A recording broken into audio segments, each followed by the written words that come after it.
बुढ़ारजा cricket cup उद्घाटित।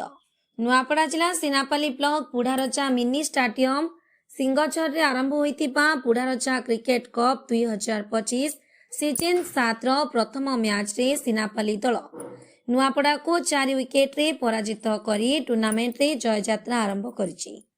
Toss जीति सीनापाली दल प्रथमे बोलिंग नेबा निष्पत्ति करिथिला। प्रथमे बैटिंग करी नुआपड़ा दल 16 ओवर रे 8 विकेट हराई 172 रन संग्रह करथिला।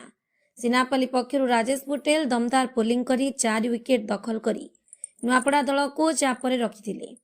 लक्ष्य पछुआ करी सीनापाली दल 15.3 ओवर रे 6 विकेट हराई 174 रन करी सहज विजय हासिल करथिला।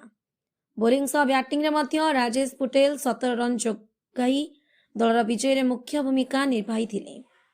दुई मुखी प्रदर्शन पाई सीनापाली दलर Rajesh Patel man of the match भावे सम्मानित होइथिले।